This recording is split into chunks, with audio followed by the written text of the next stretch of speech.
자, 안녕하세요. 반갑습니다. 제가 이번에 가지고 온 종목은 셀트리온을 가지고 왔습니다. 일단 셀트리온 같은 경우에 오늘 괜찮은 소식들 많이 들려오고 있죠. 자, 그런데 뭐 상승 이후에 오늘 좀 빠지는 모습이 보여지게 되었습니다. 여기에서 우리가 어떤 걸 좀 생각해 보면 좋을지에 대해서 하나씩 살펴보도록 하겠습니다. 자, 들어보시고 도움 된다면 구독과 좋아요, 알림 설정 한 번씩 꾹 눌러주시면 감사드리겠습니다. 자, 일단 가장 먼저 셀트리온. 오늘 어떠한 소식이 들려오게 되었냐? 이 셀트리온과 셀트리온 헬스케어 합병에 대한 주주총회가 진행이 되었었는데, 그런데 여기에서 합병 계약 승인이 되었다라고 합니다. 한마디로 이 셀트리온과 헬스케어는 이제 하나의 회사가 될 것이다라고 볼 수가 있는 건데, 근데 이게 호재인지 아닌지 잘 모르겠다라고 하시는 분들이 있을 거 아니에요. 그래서 제가 좀 이해하기 쉽게 여기에 대해서 좀 설명을 드리도록 하자면, 원래 이 셀트리온의 구조가요. 일단 이 셀트리온이라는 중심 회사가 있고요. 여기에서 셀트리온 제약에 위탁 생산을 의뢰합니다. 그러면 제약은 생산해서 이거를 납품하겠죠. 그러면 이 납품되어 있는 제약품을 이 셀트리온에서 받아가지고 이걸 다시금 셀트리온 헬스케어에 판매를 합니다. 그럼 셀트리온 헬스케어는 이 제약, 다시 이 의약품들을 받아가지고 해외에 직접 판매하는 이러한 식으로 이제 상황이 흘러가는 거다라고 생각을 하시면 되는데, 근데 다 이게 별도의 법인이기 때문에 여기에서도 비용이 발생을 할 거고 여기서도 비용이 발생을 할 거 아니에요. 그러면 중간에 뭐 세금부터 시작을 해가지고 뭐 여러 가지 비용들이 골고루 발생을 하게 된다면 이 모든 부분들이 사람들이 봤을 때에는 어떻게 느낄 수밖에 없을까요? 야, 이거는 나가지 않아도 되는 돈을 나가게 하는 것 같다. 라고 생각을 할 수 있는 거 아니겠습니까? 거기에다가 셀트리온을 중심으로 이 헬스케어 간의 거래량이 어마어마하기 때문에 이 둘의 시가총액이 셀트리온만 하더라도 20조였고 헬스케어도 10조가 넘었습니다. 소모되는 영업이익률도 상당히 많다라는 걸 알 수가 있는 것이었죠. 근데 이게 만약에 없어지게 된다면은 그 비용만큼 영업이익률로 다시 돌아오게 될 것이고 그만큼 효율적인 경영이 가능해질 것이다 라고 우리가 생각을 할 수가 있다라는 겁니다. 그러면 여기를 살지 여기를 살지 고민을 했던 이들도 하나만 사면 되니까 더블 카운팅에 대한 수급이 분산되는 효과도 막는 걸 기대해 볼 수 있겠죠. 그럼 그런 부분들도 디스카운트 요율을 낮추는데 굉장히 좋은 내용이기 때문에 아주 좋은 소식이 들려오게 되었다라고 생각을 하는 거 저는 괜찮다라고 보는 겁니다. 굳이 제약을 합병하지 않더라도 가장 핵심이 합병이 되었기 때문에 셀트리온 입장에서는 진짜 날개를 달았다라고 봐도 저는 무방하다라고 생각을 해요. 회사의 입장으로는 훨씬 더 건강해진 거죠.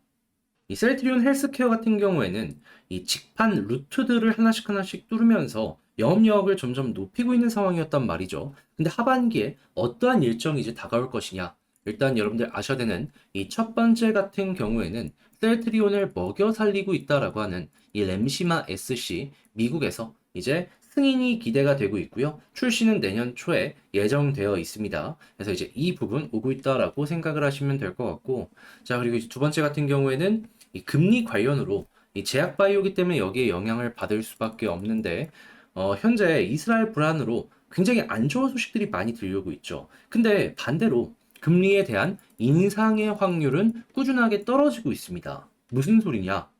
이제 내년에 금리 인하의 기대감이 높아질 때까지 금리 관련으로 시장이 빠지는 이런 걸 봤을 때 현재 위치가 바닥일 가능성이 높다라는 거죠. 그러면 바닥에서 이스라엘 관련된 내용이 시장이 둔감해지는 순간이 오고 그에 따라서 바닥에서 수급 들어오는 모습이 보여지게 된다면 그때부터 단순 합병으로만 올라가는 모습이 보여지는 게 아니라 신약품, 새로운 시장 뚫리는 건 물론이거니와 이 금리 관련으로 시장의 분위기가 풀리면서 셀트리온이 올라가는 이러한 모습을 생각하기가 괜찮다라는 겁니다. 그러니까 어떻게 보면은 최근에 물렸다라고 하더라도 그 부분까지 회복하는 게 시간이 가면 갈수록 빠르게 우리에게 보여지게 될 것이고, 그리고 이거는 하나의 사이클의 시작점이다라고 볼 수 있기 때문에 이제 금리 인하가 시작이 되었을 때 올라가는 건 물론이거니와 금리 인하가 이어지게 된다면 추가적인 상승까지도 생각을 하면서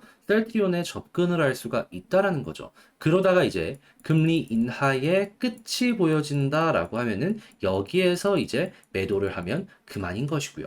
그러면 지금부터는 제가 말씀드린 이제 시약 관련한 내용도 내용이지만 이스라엘 쪽이나 아니면은 금리 인상 확률 쪽에서 괜찮은 소식이 들려오게 된다면 그에 맞춰서도 올라갈 수 있는 이런 환경이 조성이 되고 있다라고 여러분들이 감안을 하시면서 이 셀트리온을 지켜보셨으면 좋겠네요.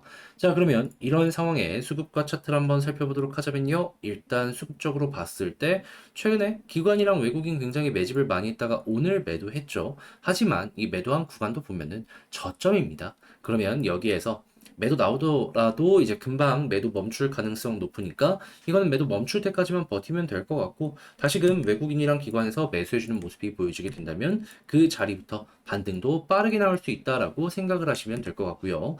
자, 그리고 이제 이 상황에서 지지라인 같은 경우에는 당연히 지금 박스권 하단이기 때문에 여기 이탈 안 하면은 굳이 매도를 하거나 할 필요는 없을 것 같고 그리고 최근에 61선 계속해서 돌파 실패의 모습이 보여지고 있는데 오늘도 마찬가지잖아요. 자, 그러면 다음번에 이 위쪽으로 돌파하고 자리 잡는 모습이 성공적으로 보여지게 된다면 이때부터 몇 번 실패했던 자리 한 번에 뚫는 것이기 때문에 그 부분을 시작으로 이렇게 올라가는 모습 노려보셨으면 좋겠습니다.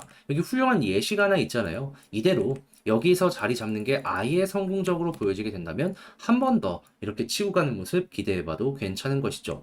그때 목표는 어디다? 자, 여기 481선 여기까지 보여지고 있죠. 그래서 여기까지 일단 노려보시고 그런 다음에는 금리 인하에 대한 사이클로 올라가는 모습이 보여지게 된다면 금리 인하의 끝이 보여진다라고 할 때까지 거의 한 1년에서 1년 반 정도 기다리게 될 텐데 예, 그동안 홀딩하고 수익 극대화를 해보는 것도 상당히 괜찮을 것 같습니다. 자, 해서 단기적으로, 중장기적으로 어떻게 보는 게 좋을지에 대해서 분석을 맞춰봤는데 어떻게 여러분들께 도움이 되었을지 모르겠습니다. 자, 일단 총정리 한번 하면서 영상 한번 맞춰보도록 하자면요.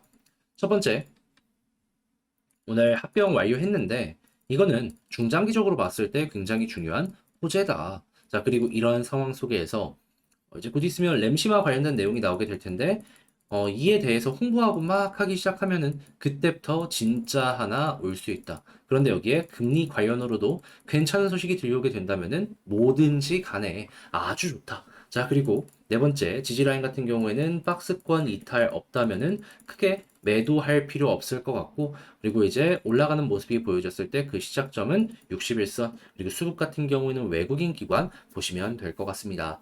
자, 이렇게 해서 셀트리온 쭉 한번 보게 되었는데 어떻게 여러분들께 도움이 되었을지 모르겠습니다. 잘 보았다라고 생각을 하신다면 구독과 좋아요, 알림 설정 한 번씩 부탁을 드리고요. 요즘 증시가 좀 많이 힘든데 화이팅 하시길 바라며 이번 주도 한번 열심히 달려보도록 하겠습니다. 자, 이상 주식 정리해드리는 주정남이었고요. 영상 끝까지 시청해 주셔서 감사합니다.